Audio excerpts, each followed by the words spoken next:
বিসমিল্লাহির রহমানির রহিম আলহামদুলিল্লাহি রাব্বিল আলামিন ওয়াসসালাতু ওয়াসসালামু আলা সাইয়্যিদিল মুরসালিন আম্মা বাদ। কিছুদিন আগে আমি একটা পোস্ট দিয়েছিলাম যে ইসলামের উত্তরাধিকার আইন, ইসলাম যেভাবে সম্পত্তির বন্টন করেছে এটা নিয়েই তো মূল তর্ক এখন হচ্ছে। তো এই বিষয়ে যদি কারো কোনো প্রশ্ন থাকে তাহলে তিনি যেন আমাকে প্রশ্ন করেন। তো আমার ইচ্ছা ছিল এই বিষয়ে একটা লেখা বা একটা ভিডিও করার। তো আমার কমেন্টে বেশ কিছু প্রশ্ন এসেছে এবং আমার ইনবক্সে অনেকে প্রশ্ন করেছেন লিখে অডিওতে। আমি চেষ্টা করব এই প্রশ্নগুলোর উত্তর দেওয়ার। আমি প্রথমেই দুঃখ প্রকাশ করছি যে বেশ কিছুদিন দেরি হয়ে গেল প্রশ্নগুলোর উত্তর দিতে, কারণ আমি এই পোস্টটা দিয়েছিলাম গত 5ই মে। এরপরে এমন কিছু ইস্যু নতুন করে এসেছে যে আমার মনে হয়েছে যে এটা এখন আলোচনার সময় না। মাঝখানে পাক ভারত যুদ্ধ হলো, তারপরে অনেক ইস্যু সোশ্যাল মিডিয়া আসলো। তো এখন আবার এই বিষয়ে একটু আলোচনা হচ্ছে, এই কারণে ভাবলাম যে আজকে এই প্রশ্নগুলোর জবাব দেই।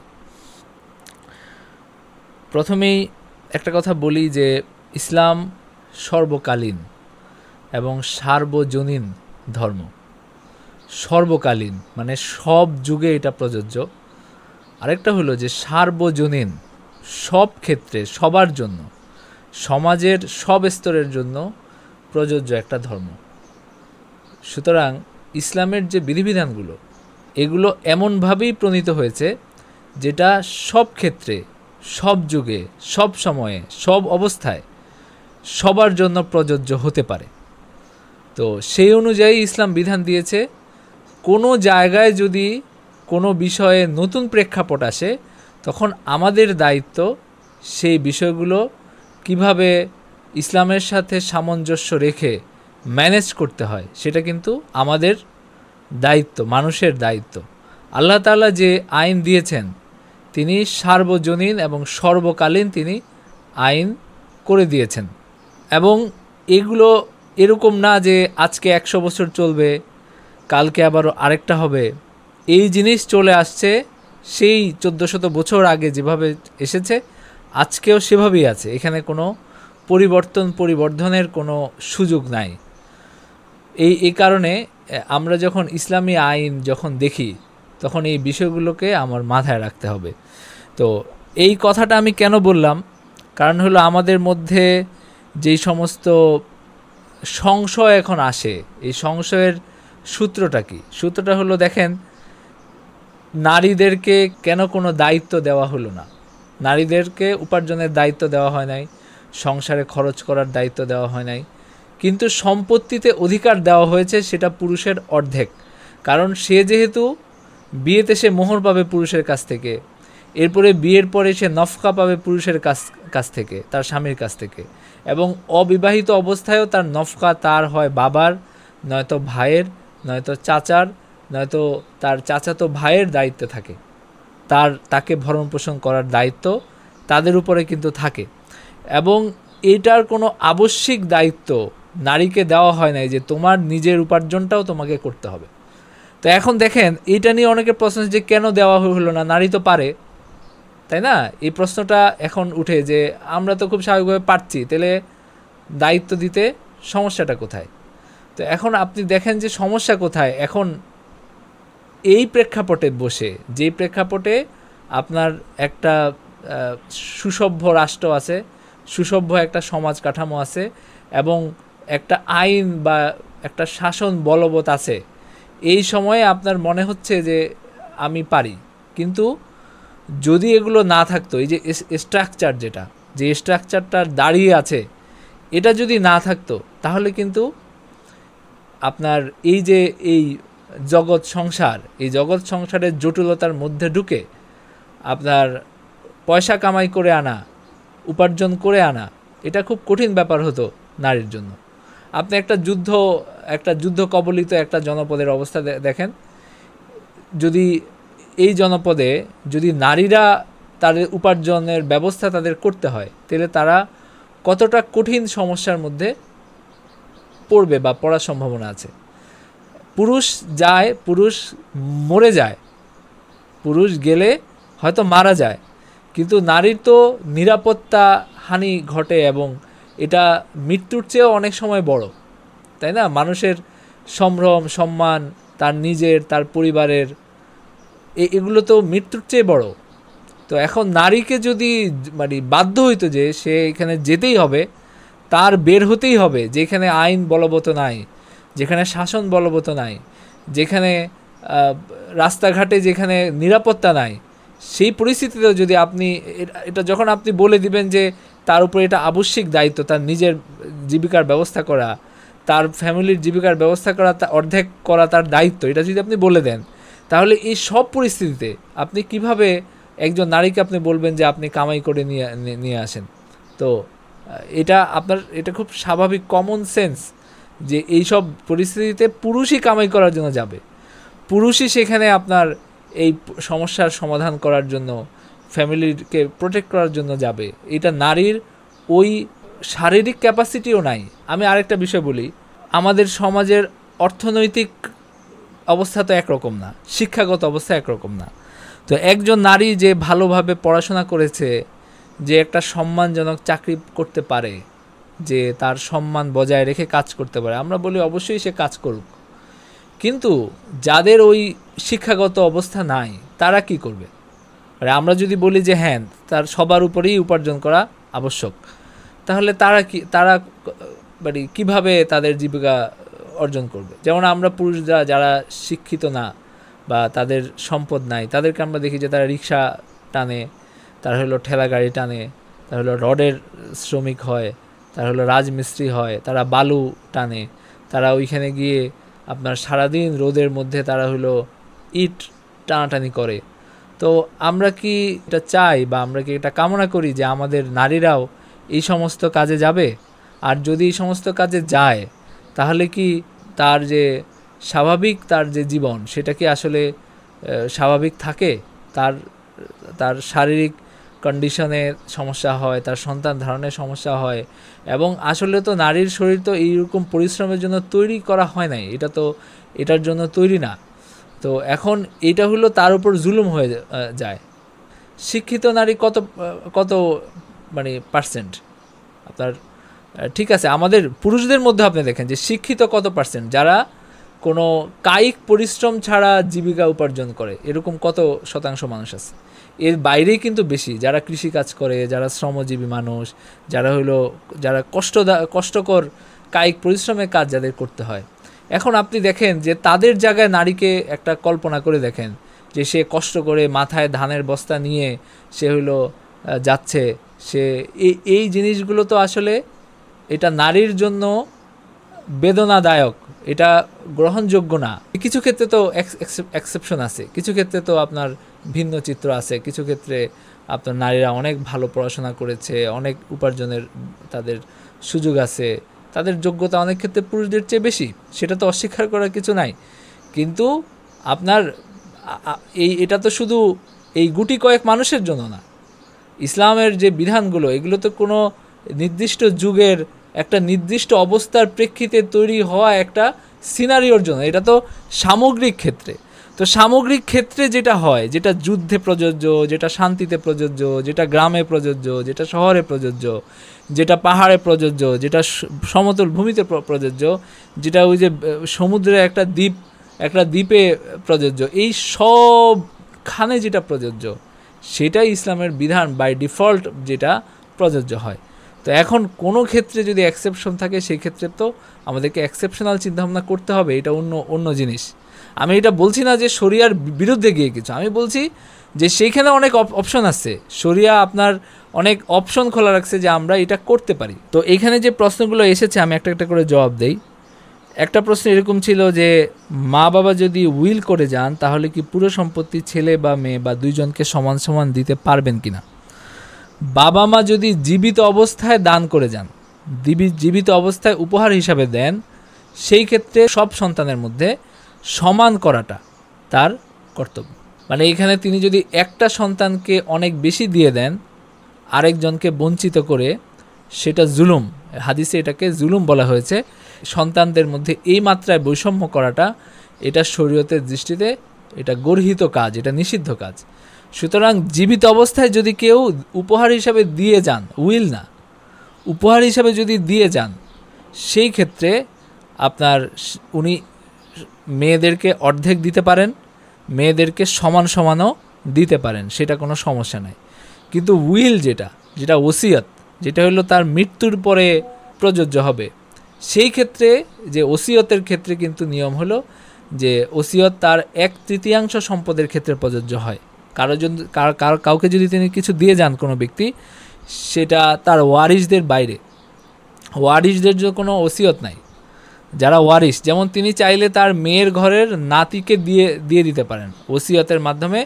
1/3 সম্পদ বা এর কিছু কম বা 1/3 সম্পত্তির মধ্যে থাকে এরকম একটা অংশ তিনি দিয়ে যেতে পারেন। কিন্তু মেয়েকে সরাসরি দিলে, কারণ সে তো তার ওয়ারিস, সে তো ওয়ারিসের সূত্রেই পাচ্ছে, তো তখন আবার ওয়ারিসদের মধ্যে একটা মনোমালিন্য হয়। তো সুতরাং ওয়ারাসাতের সেটা হলো যেভাবে ভাগ করে দেওয়া আছে সেভাবেই রাখতে হবে। আর তিনি যদি চান সবাইকে সমান দিতে, তিনি জীবিত অবস্থায় তাদেরকে দিয়ে দিতে পারেন সমান সমান করে, সেটা কোনো গুনাহ না বা সেটা তার কোনো অন্যায় না, বরং সমান সমান দেওয়াই ভালো।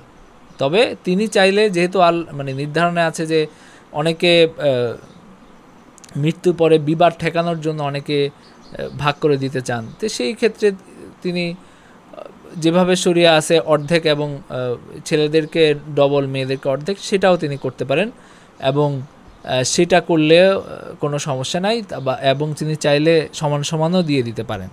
তো সেই ক্ষেত্রে শরীয়তের কোনো বিধিনিষেধ নাই। তবে সন্তানদের মধ্যে বৈষম্য করা যাবে না, কাউকে দিয়ে কাউকে ঠকানো এটা নিষিদ্ধ। সন্তানদের মধ্যে যৌক্তিক কারণে কাউকে কিছু বেশি দেওয়া যায়, কিন্তু কাউকে একদম বঞ্চিত করে দেওয়া হলো, কাউকে সব দিয়ে দেওয়া হলো, এটা গ্রহণযোগ্য না। এবং শরীয়তে এটাকে জুলুম বলা হয়েছে, হাদিসে, সরাসরি হাদিসে এটাকে জুলুম বলা হয়েছে এবং গর্হিত অপরাধ গণ্য করা হয়েছে। এটা করলে গুনাহ হবে। নাবিলা ফারজানা উনি বলেছেন যে ছেলে সন্তান না থাকলে সম্পদের ভাগিদার ভাই ভাতিজা কেন হবে? তো ওই যে আমি প্রথমে যে ভূমিকাটা দিয়ে আসলাম, যে আমরা একটা সব ক্ষেত্রে প্রযোজ্য এমন আইনে আমরা তো মেয়েদেরকে কোনো উপার্জনে বাধ্য করার সুযোগ আমাদের নাই।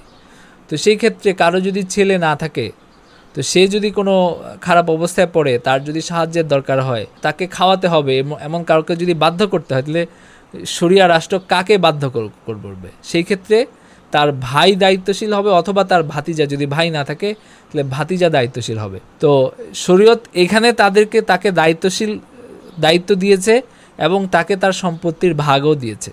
তো আপনার একদিকে তার যেহেতু দায়িত্ব আছে, তার কিছু প্রাপ্তিও আছে, কিন্তু আপনি দেখেন যে সে আসলে কতটুক পায়। ভাই বা ভাতিজা আপনার হলো 20% মতো পায় ভাই বা ভাতিজা, আর বাকি 80% কিন্তু তার স্ত্রী এবং সন্তানরা পায়। কারো যদি 2টা মেয়ে থাকে বা 2-এর অধিক মেয়ে থাকে, তাহলে তারা বাবার সম্পত্তির কত অংশ পায়?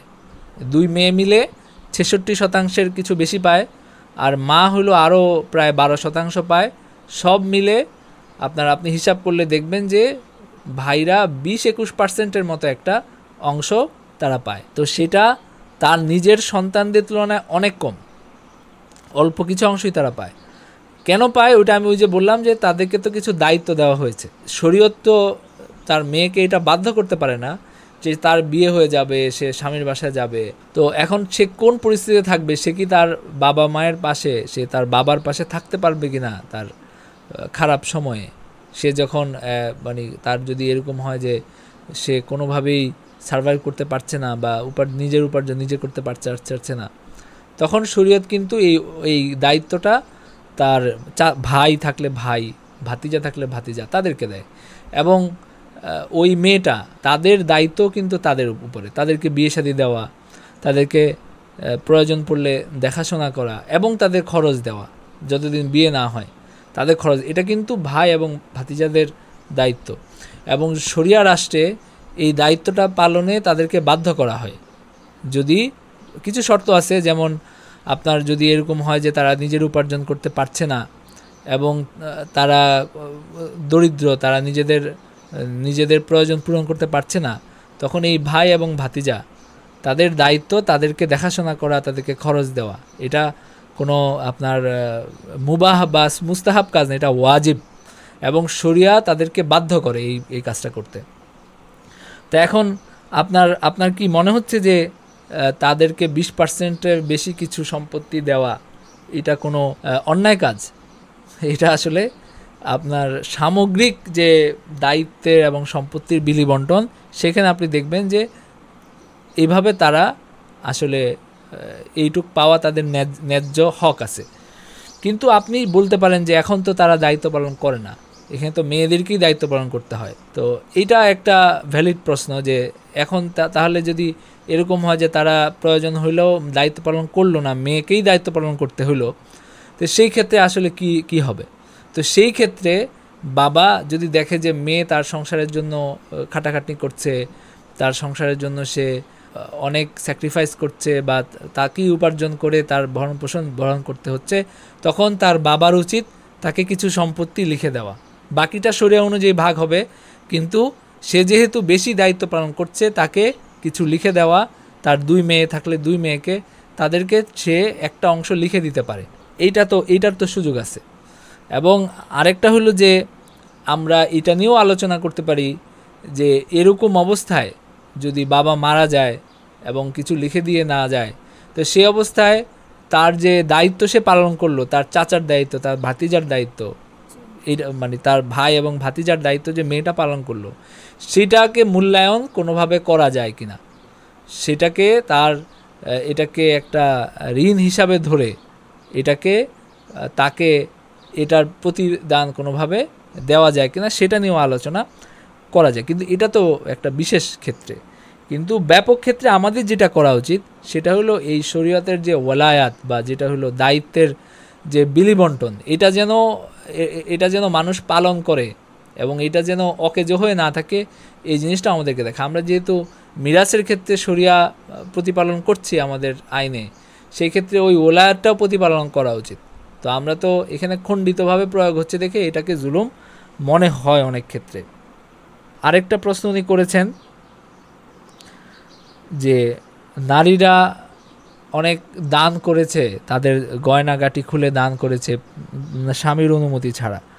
তো স্বামীর অনুমতি ছাড়া তো আসলে এখানে যেটা তার সম্পত্তি, সেই ক্ষেত্রে তো স্বামীর অনুমতি নেওয়ার কোনো বিষয় নাই। কারণ তার যে অলংকার সেটা যদি তার নিজের সম্পত্তি হয়, সেখানে স্বামীর অনুমতি নেওয়ার কোনো বিষয় নাই। সে নিজে এটা দান করতে পারে, সেটা বিক্রি করতে পারে, সেটা খরচ করতে পারে, সে এটা বিক্রি করে তার বাপের বাইরেও খাওয়া দিতে পারে, এটা কোনো সমস্যা নাই। তো আপনি মনে হয় ভাবছেন যে এই সব ক্ষেত্রে স্বামীর অনুমতি লাগবে, এটা ঠিক না। তার নিজের সম্পত্তি, সে এখানে তাসারুফ করতে পারে তার নিজের মতো করে, এখানে স্বামীর অনুমতির কোনো প্রয়োজন নাই। আরেকটা বিষয় হলো যদি এটা স্বামীর সম্পত্তি হয়ে থাকে, সেই ক্ষেত্রেও সে এটা দিয়ে পরে অনুমতি নিয়ে নিল বা বলে দিল আমি দিয়ে দিছি, এটাও তো আপনার হইতে পারে। তো এই কারণে এটা কোনো জটিল বিষয় না বা না বুঝার কোনো বিষয় না। তানজিম নাহার তিনি প্রশ্ন করেছেন যে কেউ যদি জীবিত থাকা অবস্থায় তার উত্তরাধিকার সূত্রে পাওয়া সম্পদের 80% অন্য কাউকে দিয়ে দেয়, তাহলে সন্তানদের হক নষ্ট হয় কিনা? অবশ্যই সন্তানদের হক নষ্ট হয়, এবং শরীয়তে হাদিসে এটা বলা হয়েছে যে তোমরা এমনভাবে সন্তানদেরকে নিঃস্ব করে রেখে যেও না যে তারা পরে ভিক্ষার থালা নিয়ে মানুষের দাঁড়ে দাঁড়ে ঘুরবে, এইভাবে রেখে যেও না। মানে সন্তানদেরকে নিঃস্ব না করার নির্দেশ দেওয়া হয়েছে, এবং এটা সন্তানদের উপর জুলুম হয়, এটা আসলে কোনোভাবেই উচিত না। কিন্তু কেউ যদি করে তাহলে তো তার এইটা কার্যকর হয়েই যায়। তো এখন তার জীবিত অবস্থায় সে তো এটা নষ্ট করে ফেলতে পারে, সে নিজের কাজে খরচ করে ফেলতে পারে। যদি শরিয়ার অনুশাসন বা শরিয়ার নির্দেশনা তারা যদি মানেন, তাহলে নবীজির এই নির্দেশনা তাদের মানা উচিত যে সব সম্পত্তি দিয়ে ছেলে মেয়েদেরকে নিঃস্ব করে যাওয়া এটা কোনোভাবেই উচিত না, নবীজির নিষেধ আছে। একই প্রশ্ন যে চাচা এবং ভাতিজাদেরকে কেন সম্পত্তির ভাগ দেওয়া হয়েছে? সাদ নেয়ামতুল্লাহ, যে যখন ছেলে না থাকে, তো ছেলে না থাকলে এই ছেলের দায়িত্বটা তো কাউকে না কাউকে নিতে হবে। সে যদি অসুস্থ হয়ে পড়ে থাকে, সে যদি খারাপ অবস্থায় থাকে, তার কোনো পুরুষকে তো এই দায়িত্বটা নিতে হবে। মেয়েরা আপনার স্বাভাবিক অবস্থায়, আমি সব কথা বলতেছি না, স্বাভাবিক অবস্থায় সে স্বামীর বাড়িতে যাবে, সে ওইখানেই তার সময় বেশি দিতে হবে, সে সব সময় যে তাদেরকে খেয়াল রাখতে পারবে, এটা মানে শরিয়ার বিবেচনায়। দেখেন আগে এরকম হতো যে এক দেশ থেকে আরেক দেশেও বিয়ে হতো, মেয়ে চলে যাইতো স্বামী রেখে এখানে। তো এই যে বাবা মা আছে তাদেরকে কে দেখবে? তাদের দেখার দায়িত্ব, তারা যদি বিপদে পড়ে, তারা যে কোনো আপদ মুসিবতে পড়ে, যে কোনো প্রয়োজন হয়, তাদেরকে দেখার দায়িত্ব কিন্তু দেওয়া হয়েছে এই চাচা এবং চাচাতো ভাইকে, যারা তার আশেপাশে থাকবে। তো এখন এই কারণে তাদেরকে সম্পত্তির, তাও আমি বলেছি যে 2 জন মেয়ে বা তার বেশি মেয়ে থাকলে মাত্র 20% তারা পায়। আর যদি একজন মেয়ে থাকে মাত্র, তখনও আপনারা হিসাব করে দেখবেন যে 50% মেয়ে পায়। আর বাকি যে সম্পত্তি আছে সেখানকার 12% আপনি যদি বাদ দেন, সেই ক্ষেত্রে হয়তো 30%-এর কিছু বেশি এই চাচা বা চাচাতো ভাইরা পাবে। আর 2টা মেয়ে থাকলে তো তারা 20%-এর মতো পায়। তো এই তাদেরকে যে দায়িত্বটা দেওয়া হয়েছে, এই দায়িত্বটার জন্যই তাদেরকে এখানে ভাগও দেওয়া হয়েছে। এখন এই দায়িত্বটা আপনি যদি সমাজের সর্বস্তরে, সব সময়ে, সব দুর্যোগময় পরিস্থিতি বিবেচনা করে আপনি যদি চিন্তা করেন, তাহলে একজন পুরুষের দায়িত্ব একজন নারী সামগ্রিকভাবে পালন করতে পারে না। মানে একটা অংশ হয়তো পারে, বা কোনো ক্ষেত্রে পারে, বিশেষ ক্ষেত্রে পারে, এক্সেপশন আপনার থাকলে পারে, কিন্তু সব ক্ষেত্রে এটা পালন করতে পারে না। এই যে তার যে ছেলে নাই, এই ছেলের যে একটা ছেলে থাকলে তো সে পাইতো প্রায় আপনার হলো মেয়ে পাইতো 30 ভাগ, ছেলে পাইতো 35 ভাগ, ছেলে পাইতো প্রায় 66 ভাগ বা 60 ভাগ আর কি। মানে ছেলে ডবল পাইতো মেয়ের ছেলে থাকলে, কিন্তু তাদেরকে কিন্তু ডবল দেওয়া হয়নি, তাদেরকে দেওয়া হয়েছে খুব ছোট একটা অংশ। এই চাচাতো ভাইদেরকে খুব ছোট একটা অংশ দেওয়া হয়েছে, এবং এই মেয়েটার দায়িত্ব কিন্তু তাদেরকে দিয়ে দেওয়া হয়েছে। এখন আপনি একটা গ্রামের একটা ফ্যামিলির কথা চিন্তা করেন, যাদের ছেলে নাই, শুধু মেয়ে আছে, হঠাৎ বাবা মারা গেল, এই মেয়েটার দায়িত্ব তো নিতে হবে। এই চাচা এবং ভাতিজাদেরকে নেওয়া, এই তাদের দায়িত্ব নেওয়াটা ওয়াজিব তাদের উপরে। এই মেয়েটাকে দেখাশোনা করা, পড়াশোনা করানো, বিয়ে দেওয়া, এগুলো কিন্তু তার চাচা এবং চাচাতো ভাইদের দায়িত্ব। তো এখন এই শরিয়া রাষ্ট্র থাকলে কিন্তু এই দায়িত্বগুলো পালন করতেও তারা বাধ্য ছিল। তো এখন এই দায়িত্ব এবং সম্পত্তির আপনি যদি তুলনা করে দেখেন, তাহলে দেখবেন যে সম্পত্তি আসলে কমই দেওয়া হয়েছে, বেশি দেওয়া হয় নাই। এরপরে আরেকজন প্রশ্ন করেছেন যে নারী কমিশনের আপত্তিগুলো নিয়ে লিখুন। নারী কমিশনের আপত্তিগুলো নিয়ে আমি অলরেডি লিখেছি, যেমন বৈবাহিক ধর্ষণ নিয়ে একটা ইস্যু ছিল, সেটা নিয়ে লিখেছি। আর সম্পত্তিতে সমান অধিকার, সেটা নিয়েই তো এত প্রশ্নের জবাব দেওয়া হচ্ছে আর কি। তাইফুর রহমান লিখেছেন যে আমার মেঝো চাচা এবং চাচি মারা যাওয়ার পর তার ছেলেও মারা যান অল্প বয়সে। চাচার একমাত্র সন্তান আমার চাচাতো বোন একা, স্বামী অন্য একটা মেয়েকে বিয়ে করে চলে গেছে এবং তাদের কোনো সন্তান নাই। এমন অবস্থায় চাচার সম্পত্তির একটা অংশ আমার নামে চলে আসে। আমি অনেক যন্ত্রণা করে, যেহেতু প্রবাসী, সেই সম্পত্তি চাচাতো বোনের নামে হস্তান্তর করি। এগুলি করার কোনো দরকার ছিল না যদি সরাসরি তার নামে সব সম্পত্তি যেত। তা আপনি তো বিবেকবান মানুষ, আপনি দিয়েছেন। এরকম যাদের বিবেক আছে, যদি দেখে যে আমি আসলে আমার ভাগের দায়িত্ব পালন করতে ব্যর্থ হয়েছি, বা আমার আসলে এখানে তেমন কিছুই ছিল না, তো তারা দিতে পারে। নিজের হক ছেড়ে দেওয়াটা, এটা আপনার জন্য সওয়াবের কাজ। তো উনি যেটা করেছেন অবশ্যই অত্যন্ত ভালো কাজ করেছেন এবং কল্যাণকর কাজ করেছেন। উনি যেটা দেখিয়েছেন, এটা একটা বিশেষ ক্ষেত্রে এরকম একটা অবস্থা হয়েছে। তো এটা যে সব ক্ষেত্রে হবে, এটা তো আসলে আমরা করতে পারি না, বরং বেশিরভাগ ক্ষেত্রে তো অন্যরকমই হয়। তো তিনি এটা দিয়েছেন, এটা তিনি এটা সওয়াবের অধিকারী হয়েছেন এই হাদিয়া বা দান করার জন্য, এবং যার প্রয়োজন ছিল তার কাছে গেছে, এটা ভালো একটা ব্যাপার।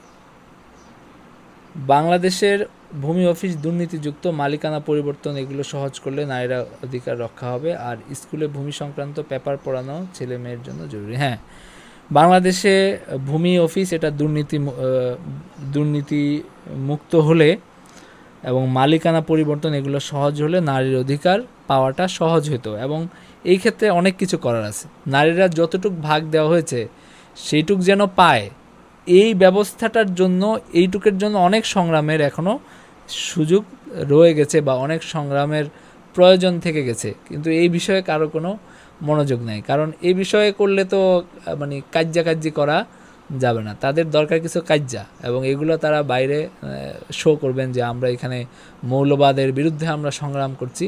তো এই সংগ্রাম ওই কিছু শোভাযাত্রা, পদযাত্রা এবং কিছু ব্যানার ফেস্টুন, এগুলাই, এর বেশি কিছু না।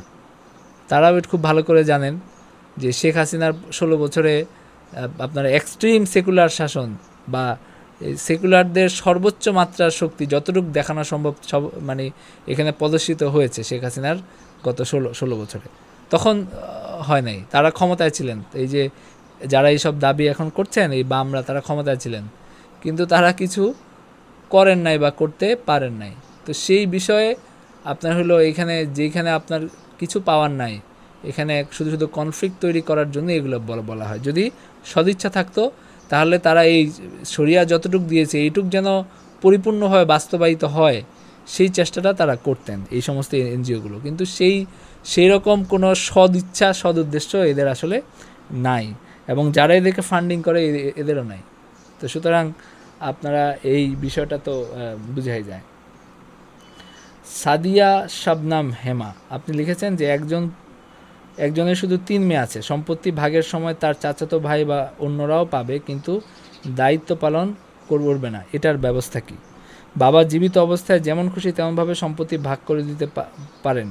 কোরআনে বর্ণিত সম্পত্তির ভাগের হিসাব শুধুমাত্র বাবার মৃত্যুর পরের জন্য, এই নিয়ম সহি কিনা? নারীর পর্দা বিষয়ে কোরআনের মুখ, হাতের এবং পায়ের পাতা ঢাকা বা সব বাদ দিয়ে শুধু ঘরে থাকার নিয়ম না থাকলেও অনেক ধর্মবিদদের মতে সঠিক পর্দা হলো আফগানিস্তানের মতো চোখ মুখ সহ ঢাকা। আসল নিয়ম কি? আচ্ছা, উনি 3টা প্রশ্ন করেছেন। একটা হলো যে একজনের শুধু 3 মেয়ে আছে, তো সম্পত্তির ভাগের সময় তাদের 66% মতো তারা পাবে, এবং তাদের মা পাবে, তাদের মা যদি জীবিত থাকে মা আরও আপনার হলো 12% মতো পাবে, এবং চাচাতো ভাইরা বা চাচারা 20% মতো পাবে। তো এখানে তাদেরকে আমি এটা ব্যাখ্যা করে এসেছি যে তাদেরকে কেন অধিকার দেওয়া হয়েছে, কারণ তাদেরকে দায়িত্ব দেওয়া হয়েছে। কিন্তু তাকেও যদি দায়িত্ব পালন না করে সেই ব্যাপারে তো অবশ্যই তাদেরকে জবাবদিহি করতে হবে। এখন আমাদের রাষ্ট্র যদি সেই ব্যবস্থাগুলো করতে না পারে, যেন তারা সম্পত্তি নিয়েছে তারা যেন দায়িত্ব পালন করতে বাধ্য হয়, তো সেই ব্যবস্থাটাও আমাদের সরকারের পক্ষ থেকে, রাষ্ট্রের পক্ষ থেকে করা উচিত। এই ক্ষেত্রে কাজ করা উচিত, এই ক্ষেত্রে কাজ করার জায়গা আছে, সুযোগ আছে। আরেকটা প্রশ্ন করেছেন যে বাবা জীবিত অবস্থায় যেমন খুশি তেমনভাবে সম্পত্তি ভাগ করে দিতে পারেন। হ্যাঁ, বাবা জীবিত অবস্থায় তিনি যেমন পুরাটা দানও করে দিতে পারেন, মানুষ নিজের সম্পত্তি যা খুশি তাই করতে পারে। তো এটা যেমন তিনি, ওই যে আমি বললাম যে কিছু ক্ষেত্রে কিছু নৈতিক প্রশ্ন আছে, যেমন হলো সব দিয়ে দিলে আর সন্তানদেরকে নিঃস্ব করে গেলে এটা ঠিক না, কিন্তু করে দিলে তো হয়ে যায়, তাই না? এরপরে আবার সন্তানদের মধ্যে বৈষম্য করা এটাও ঠিক না। কিন্তু উনি চাইলে, তার কয়েকটা সন্তান আছে, তিনি চাইলে সবাইকে সমানভাবে কিছু দিয়ে দিলেন, সম্পত্তির একটা অংশ দিয়ে দিলেন, এটাতে কোনো সমস্যা তো নাই। তিনি যেমন তার বিয়েতে খরচ করেন, তিনি যেমন তার জন্য খরচ করেন, তার পড়াশোনার পিছনে খরচ করেন, তার জীবনের চলার সুবিধার জন্য তিনি যদি কিছু করে সম্পত্তি ছেলে মেয়েদের নামে লিখে দেন, সেটাতে কোনো সমস্যা তো নাই। মানে এইখানে আমরা কেন ওয়ারিশের বিষয়টা তো আলাদা, সে হঠাৎ মারা গেল, তার সম্পত্তি কীভাবে বণ্টিত হবে সেই বিষয়টা কিন্তু পুরোপুরি পৃথক একটা বিষয়, আলাদা একটা বিষয়। তো সেই ক্ষেত্রে ওই আপনার হলো একটা বিধান যেভাবে দেওয়া হয়েছে, আল্লাহ যেভাবে বলে দিয়েছেন সেভাবে বণ্টিত হবে। কিন্তু তিনি জীবিত অবস্থায় ছেলে মেয়েদের মধ্যে কোনো জুলুম না করে তিনি এটা বন্টন করে দিতে পারেন, এটা কোনো সমস্যা নেই। এবং যেভাবে খুশি সেভাবেই, যেভাবে খুশি জুলুম না করে, কোনো বৈষম্য না করে, যেভাবে ইচ্ছা তিনি করতে পারেন। কারণ সম্পত্তির ভাগের হিসাব এটা মৃত্যু পরের ক্ষেত্রেই তো হবে, কারণ মৃত্যু পরে এগুলো ওয়ারিশের সম্পত্তি হয়, এগুলো মিরাস হয়। এর আগ পর্যন্ত তার ব্যক্তিগত সম্পত্তি থাকে, তার মালিকানাধীন সম্পত্তি থাকে। তো সেই ক্ষেত্রে তো আপনার এখানে কোনো ওয়ারিশের বিধান, এখানে মিরাসের বিধান কোনো প্রযোজ্য না। সে এটা থেকে খেতে পারে, এটা থেকে সে তার নিজের সংসারের কাজে খরচ করতে পারে, ছেলে মেয়েদেরকে পড়াশোনার কাজে খরচ করতে পারে, একইভাবে সে ছেলে মেয়েদেরকে কিছু দিয়েও যেতে পারে। এটা কোনো আপনার ওইটার সাথে এটার কোনো সম্পর্ক নাই। নারীর পর্দা বিষয়ে কোরআনে মুখ বা হাতের পাতা ঢাকা সব বাদ দিয়ে কিছু। আচ্ছা, নারীর পর্দা বিষয়টা হলো যে নারীর পর্দা বিষয়ে আপনার অনেক সাহাবীর যে মত ছিল, এবং ইমাম আবু হানিফা, ইমাম মালিকের যে মত, সেটা হলো যে হাতের পাতা খোলা রাখা যাবে, পা খোলা রাখা যাবে, চেহারা খোলা রাখা যাবে, এবং এটা যথেষ্ট শক্তিশালী মত। এর আরেকটা মত আছে যে চেহারাও ঢাকতে হবে, আরেকটা মত এরকম আছে যে চেহারা, এটা সব সৌন্দর্যের কেন্দ্রভূমি হলো চেহারা, সুতরাং চেহারা ঢাকতে হবে। তো এইটা নিয়ে পক্ষ বিপক্ষে নানান যুক্তি আছে। তবে কেউ যদি ইমাম আবু হানিফার মত এবং ইমাম মালিকের মত বা হানাফি মাযহাবের মত মেনে কেউ যদি চেহারা খোলা রাখেন, এটা তার কোনো গুনাহ নাই। তিনি এই মতটা যদি গ্রহণ করেন এবং চেহারা খোলা রাখেন, এটা কোনো গুনাহের কাজ না। তো আসল নিয়ম কি? আসল নিয়ম হলো ওই যে মতবিরোধ আছে, তো আসল নিয়ম নাই, ওই একাধিক পদ্ধতি আছে, আপনি যে কোনো একটা পালন করতে পারেন। আর কারো এই কথা বলার অধিকার নাই যে আফগানিস্তানের মতো ওই যে ওইভাবে চোখ মুখ ঢাকা থাকলেই সঠিক পর্দা হবে, এটা ঠিক না। কারণ যেখানে আপনার যেটা মুস্তাহাদফি বিষয় এবং যেখানে আপনার গ্রহণযোগ্য দ্বিমত আছে, সেখানে আপনার একমাত্র সঠিক এটা বলার কোনো সুযোগ হবে। আপনি বলতে পারেন যে এটা আমার কাছে মনে হচ্ছে যে এটা বেশি সঠিক, আকরাব ইলা সাওয়াব, আর এটা আকরাব ইলাল খাতা, মানে এটা বেশি সঠিক হওয়ার কাছাকাছি, এটা কম, এটা ভুল হওয়ার কাছাকাছি, এইটুকু আপনি বলতে পারেন। কিন্তু কোনোটাকে ভুল বলা, কোনোটাকে একমাত্র শুদ্ধ বলা, এটা কোনো সুযোগ নাই। তো এই বিষয়টা আর নতুন করে কিছু বলার নাই। আচ্ছা, ইসরাত জাহান পৃথা বহু বিবাহ নিয়ে লিখুন, বর্তমান সময়ে কতটুকু সঠিক? এই বিষয়ে আমার অনেক লেখা আছে। আমি এটা বারবার বলেছি যে বহু বিবাহটা এটা জাওয়াজ বা এটা হলো বৈধতা, এটা কোনো মুস্তাহাব কাজ না, ভালো কাজ না, এবং কোনো যুগে এটা কোনো উত্তম কাজ না। বরং এই আপনার যদি পাপে জড়িত হওয়ার এবং সম্ভাবনা না থাকে, বা আপনার এরকম যদি না হয় যে দুই বিবাহ না করলে আপনার শরিয়া প্রতিপালন করতে সমস্যা হচ্ছে, আপনার পর্দা রাখা হচ্ছে না, আপনার জিনার সম্ভাবনার মধ্যে পড়ছেন, সেই ক্ষেত্রে এরকম ক্ষেত্র ছাড়া বহু বিবাহ না করাটাই ভালো। এটা হলো আল্লাহ বলেছেন যে তোমরা যদি ন্যায় বিচার করতে পারবা না এরকম আশঙ্কা থাকে তাহলে এক বিয়েই করো। তো কারো যদি আপনার কোনো বিশেষ কোনো প্রয়োজন না থাকে তাহলে এক বিয়েতে থাকাটাই হলো উত্তম কাজ আর কি।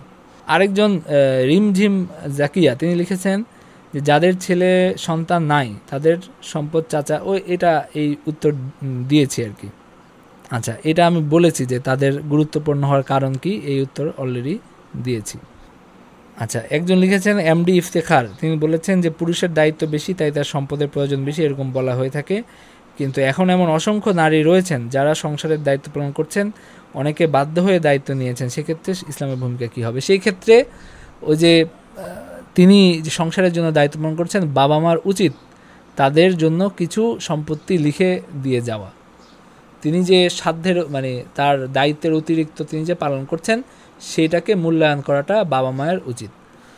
কারণ এটা তো এই বর্তমান যে ভাগ ব্যবস্থা সেখানে কিন্তু বর্তমান বলতে আমি বলতেছি যে শরীয়তের যে বিলি বন্টন, সেখানে মেয়ের কোনো দায়িত্ব নাই। তো মেয়ে যে দায়িত্ব পালন করছেন তিনি অতিরিক্ত করছেন, তো সেই জন্য বাবা মায়ের উচিত তাকে কদর করা, তার ওইটাকে মূল্যায়ন করে তাকে কিছু লিখে দিয়ে যাওয়া। এবং অনেকে এটা প্রচার করেন যেভাবে লিখে দিলে এটা কোনো গুনাহ হবে, এটা ঠিক না।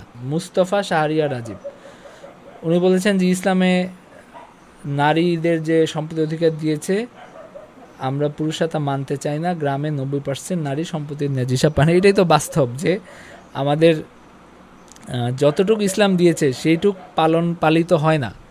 তো সেটা যেন পালিত হয় সেই পদক্ষেপটা আমাদের, সেই প্রচেষ্টাটা করা দরকার। কিন্তু এই সদিচ্ছা বা এই একটা কল্যাণকর কাজ করার কোনো ইচ্ছা এই এনজিওগুলোর নাই। তারা শুধু কনফ্লিক্ট তৈরি করবেন, তারা দেখাবেন তারা এই ইসলামের বিরুদ্ধে, মৌলবাদের বিরুদ্ধে সংগ্রাম করছেন। এইটাই হলো মূল বিষয় আসলে। তো এটা আপনারা বুঝেন না বুঝে আমি জানি না। আলেমদের বিভিন্ন যে সামাজিক সংগঠনগুলো আছে তাদের উচিত এই বিষয়ে কাজ করা। সুমাইয়া শারমিন উনি প্রশ্ন করেছেন যে কাজিনসরা কেন পায়, সেটা আমি বলেছি। শাহজাহান শামীম তিনি বলেছেন যে বাবার একমাত্র মেয়ে, বাবা মাথা গোজার মতো শুধু একটা বাড়ি করেছেন, এক সময় বাবা মারা গেলেন, মেয়ে হিসাবে বাবার এই বাড়ি যে সে পুরোটা পাবে না, এই বাড়ি ভেঙে তাকে অর্ধেক জায়গা দিয়ে দিতে হবে চাচা বা চাচাতো ভাইদের, যারা তার বাবার সম্পত্তি করার বিষয়ে কোনোভাবেই জড়িত ছিলেন না। এমনকি চাচাতো ভাইয়েরা কোনো দিনও এই বোনের দায়িত্ব নেবেন না। এই জায়গায় যদি একমাত্র ছেলে হতো তাহলে সে কিন্তু বাবার পুরো বাড়িটারই মালিক হতো, অর্ধেক সম্পত্তি চাচা বা চাচাতো ভাইদের দিতে হতো না। এরকম আইন কি বৈষম্যমূলক নয়? বাবার আরেকটা প্রশ্ন করেছেন যে বাবার 2টা মেয়ে, খুব ছোট একটা বাড়ি রেখে বাবা মারা গেলেন, এখন 2 মেয়ে পাবেন 3 ভাগের 2 অংশ, বাকি 3 ভাগের 1 অংশ পাবে চাচা এবং চাচাতো ভাইরা, ফলে বিল্ডিং ভেঙে তাদের জায়গা দিতে হলো। অথচ তারা 2 বোন না হয়ে 2 ভাই হলে বিল্ডিং ভাঙতে হতো না, পুরা বিল্ডিং 2 ভাই ভোগ করতে পারতেন। এরকম আইন কি বৈষম্যমূলক নয়? এই যুগে আমরা আর যৌথ পরিবারে থাকি না, একক পরিবারের সম্পত্তি গড়ার চাচা বা চাচাতো ভাইদের কোনো অবদান থাকে না। বাবা বা মা নিজের উপার্জনের সম্পত্তি গড়েন, সেই সম্পত্তিতে কেন চাচা বা চাচাতো ভাই হঠাৎ করে মালিক হবেন? কেবল মেয়ে বলে কেন বাবার পুরো সম্পত্তি পাবেন না? তো এই বিষয়ে প্রশ্ন আমি আসলে প্রায় সবগুলোই এই বিষয়ে প্রশ্ন, এবং এই ব্যাপারেই মূলত সবার সংশয় যে এটা কেন দেওয়া হলো। আমি বলেছি যে এটা কেন দেওয়া হলো, কিছু অংশ যে 20% অথবা 2 সন্তান থাকলে তো 20% পাবে। এখন 20% এটা যে তার ওই সম্পত্তি থেকে দিতে হবে, বাড়ি থেকে দিতে হবে এরকম তো না, তার তো আরও সম্পত্তি আছে, আরও জমি জমা থাকার কথা। তো সেই ক্ষেত্রে ওই দিক থেকে দিয়ে দিলেও কিন্তু হয়, কিন্তু একটা বিশেষ প্রেক্ষাপটে বাড়িঘর ভাঙতে হয়েছে, এটা আসলে একটা দুঃখজনক ব্যাপার। কিন্তু আমি বলে এসেছি যে কিভাবে সব দিক বিবেচনা করে সব সামগ্রিক চিত্র মাথায় রেখে এই বিলি বন্টনটা করা হয়েছে। বৈবাহিক ধর্ষণের কোনো স্থান বা ব্যাখ্যা আছে কিনা? সাইয়েদা সেলিনা আক্তার কলি। এটা আমার একাধিক লেখা আছে, আমি এটা ওনাকে সম্ভবত দিয়েছিও, যে আপনার বৈবাহিক ধর্ষণ বলে এটাকে ধর্ষণ বলা এটা আসলে ঠিক না, কারণ এটা ধর্ষণটা তো যে অবৈধভাবে এসে আপনার জোরপূর্বক একটা যৌন সম্পর্ক করলো অস্ত্রের মুখে বা এরকম, এটা তো অনেক গুরুতর একটা ব্যাপার। তো স্বামী জোর করে বা নির্যাতনমূলকভাবে কোনো সময় করলো, এটাকে ধর্ষণ বলাটা এটা সঠিক না। তবে স্বামী যদি এইভাবে মানে এরকম আচরণ করে সেটা তো গ্রহণযোগ্য না। তো সেটা আমরা বলতে পারি যে তাকে যে সদাচারের দায়িত্ব দেওয়া হয়েছে, তার যে সদাচারের নির্দেশ দেওয়া হয়েছে আল্লাহ তাআলা বলেছেন, এটা লঙ্ঘন হলো এটা। তো এটার সমাধান কি হতে পারে, এটা আমার বিস্তারিত একটা লেখা আছে, আমি সম্ভবত এই লেখাটা ওনাকে দিয়েছি। ফাতেমা খাতুন প্রশ্ন করেছেন যে জমি বন্টন ইসলামিক হিসাবে হয়, যদি বাবা জীবিত অবস্থায় জমি দান করলে গুনাহ না হয়, তাহলে ইসলামে এই নিয়ম আছে কেন? যদি ইসলাম থাকে তাহলে গুনাহ হওয়ার কথা, আর যদি না থাকে তাহলে রাষ্ট্রীয় আইন এগুলো এলো কীভাবে? আমি এটা বলেছি যে যতক্ষণ একজন মানুষ যতক্ষণ জীবিত থাকে তার সম্পত্তির পুরো কর্তৃত্ব, পুরো অধিকার তার। সে চাইলে এটা নিজে খেয়ে ফেলতে পারে, সে চাইলে তার সন্তানের পড়াশোনার পিছনে খরচ করতে পারে, সে চাইলে সন্তানদেরকে দিয়ে দিতে পারে, এই ব্যাপারেতে কোনো বিধিনিষেধ নাই। এখানে ওয়ারিশের বিষয়টা কখন, যখন হঠাৎ করে সে মারা গেল, মারা যাওয়ার পরে সে কিছু সম্পদ, যতটুকু সম্পদ সে আজীবন সে মানে ভোগ করে নাই, মানে তার আজীবন তার জীবন কাটানোর পরে রয়ে গেছে, এরকম যে মিরাজটা, এই মিরাজটা বিলি বন্টনের ব্যাপারে নির্দেশনা আছে। কারণ এখানে তো আর সে নাই, তার সম্পদ এটা, কিন্তু এইটার কর্তৃত্ববান যে ছিল, এটা মালিক যে ছিল, সে তো দুনিয়াতে আর নাই।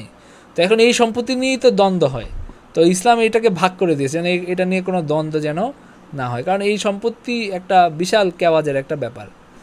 তো ইসলামের আগে এটা মেয়েরা একদমই পাইতো না, আর আরবে যেটা ছিল যে মেয়েরা কোনো অংশই পাইতো না, মানে একা পুরুষ যারা থাকতো তারাই সব। পুরো প্রেক্ষাপট জানলে আপনারা জানবেন যে যখন ইসলামী বিধান দিয়েছে তখন সেটা কত বৈপ্লবিক একটা পরিবর্তন ছিল। কারণ একজন সাহাবী যখন মারা গেলেন, তার স্ত্রী তার মেয়েদেরকে নিয়ে, তার হয়তো 3 বা 4 মেয়ে ছিল, তার মেয়েদেরকে নিয়ে নবীজির কাছে আসলেন, দেখেন আমার স্বামী মারা গেছেন, এখন আমার এই মেয়েরা আছে, আমি আছি, আর তার চাচা এসে পুরো সম্পত্তি দখল করে নিচ্ছে। কারণ এটাই নিয়ম ছিল যে সে মারা গেছে, তার ভাইরা এসে পুরো সম্পত্তি দখল নিয়ে নিচ্ছে, এই স্ত্রী সন্তান তাদের কোনো অংশই নেই, যেহেতু মেয়ে সবাই। তো তখন আল্লাহ আয়াত নাজিল করলেন এবং মানে নবীজি সাল্লাল্লাহু আলাইহি ওয়াসাল্লাম ভাগ করে দিলেন যে এই যে স্ত্রী 12% কিছু বেশি পাবে, মেয়েরা 66% পাবে, মানে প্রায় অধিকাংশ বলতে কি 80% তাদেরকে দিয়ে দিলেন, এবং মাত্র 20% তিনি ভাতিজাদেরকে দিলেন। নূরের নির্ভানা বৃষ্টি উনি প্রশ্ন করেছেন যে বোন যদি বেশি দায়িত্ব পালন করে সেটা মূল্যায়নের ব্যবস্থা থাকে, অবশ্যই সেটা মূল্যায়ন করা উচিত। এটা আমি আগেও বলেছি, এখনও বলছি যে বোন যদি বেশি দায়িত্ব পালন করে, কোনো ক্ষেত্রে ভাইয়ের চেয়ে বোন বেশি দায়িত্ব পালন করলো, তো তখন ভাইদের উচিত তাকে সেভাবে মূল্যায়ন করা, বাবা মায়ের উচিত সেভাবে মূল্যায়ন করা, সেটা তো করাই যায়। এবং এটা আমরা রাষ্ট্রীয় কাঠামোর মধ্যেও তাকে তার যে সে যেই ইয়াটা দিয়েছে, এফোর্টটা দিয়েছে, সেটার মূল্যায়নের ব্যবস্থাটা আমরা কোনোভাবে করতে পারি। এটা ইসলামী আইন বিশারদদের সাথে আলোচনা করে কিভাবে করা যায় সেইটা নিয়ে আমরা চিন্তাভাবনা করতে পারি। আখিরু দাওয়ানা আলহামদুলিল্লাহি রাব্বিল আলামিন।